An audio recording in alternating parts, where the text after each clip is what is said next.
Marami ang nagulantang sa isang balita tungkol sa 35-year-old na babae mula Amerika na matapos daw uminom ng halos 2 litro ng tubig sa loob ng hindi lalagpas sa 30 minutos, ay nanghina at namatay.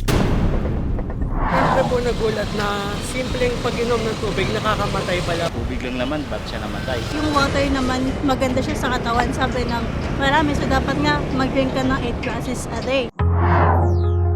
Ayon sa post ng kapatid, buong weekend daw namangka ang babae sa isang lawa sa Indiana nang makaramdam daw ito ng matinding dehydration.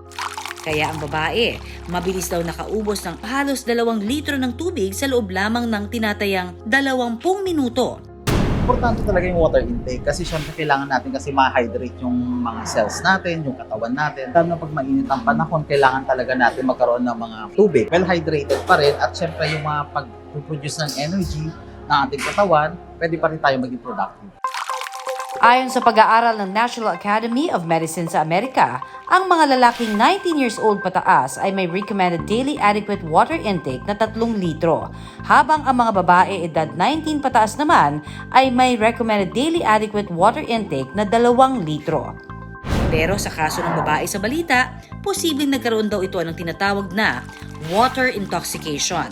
Yung water intoxication kasi yung parang pagbaba ng sodium sa katawan ng isang tao. Ang katawan kasi ng isang tao, no, meron talaga tayong mga sodium or sabihin natin may mga alat sa katawan natin. No? Meron yung asin, tapos yung tubig. Once yung pag-mix mo kasi sila, syempre, matutunaw yung asin. And then syempre, lalabnaw yung isang water. Kaya minsan yung kailangan natin kasi yung mga asin na to para at least mag-hold ng water sa ating katawan. Dahil daw sa bilis at dami ng ininom niyang tubig, nabigla ang kanyang katawan.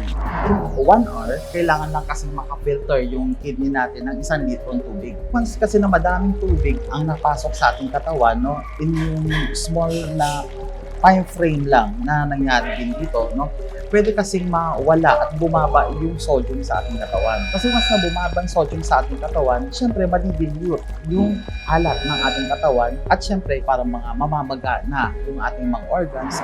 Hyponatremia ang tawag sa abnormal na pagbaba ng sodium sa ating katawan dala ng labis na tubig o fluid. Dahil may electrolyte imbalance, hindi na kayang kontrolin ng katawan ang sobrang tubig.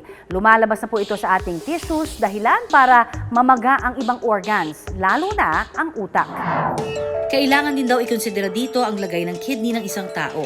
Once kasi na nagkakaroon na talaga ng problem na talaga dun sa ating mga kidneys or sa ating mga ibang organs, no, gaya ng kidney problem, no, kaya may mga bato sa bato na tinatawag, no, kasi maaari din kasing mag-impede yung filtration nito at syempre magkakaroon na din talaga minsan ng pagmamanas.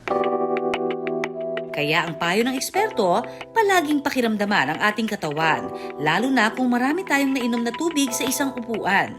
Kung madami ka lang ininom na tubig and then naobserbahan mo yung sarili mo ng parang pagkahilo, masakit ang ulo, minsan tumataas yung BP, and then syempre may blurring of vision din, no? At may panghihina na. Then eventually kasi once na nanghihina ka na, no, maaari kasing itong naging drowsy and then syempre pwede ka nang bumagsak. Makatutulong daw kung may eksaktong sukat na tayo ng tubig na iniinom sa isang araw. Payo rin ng eksperto, hindi dapat lalagpas sa 1 litro kada oras ang iniinong tubig ng isang tao. At kung dehydrated, pwedeng uminom ng mga inuming may karagdagang electrolytes, pamalit sa tubig. Nababalanse kasi ng mga minerals nito ang fluid sa ating katawan. Paalala mga kapuso, mabuti ang naidudulot ng tubig sa ating katawan. Pero, katulad din sa ibang bagay, ang kahit anong sobra, may panganib na dala.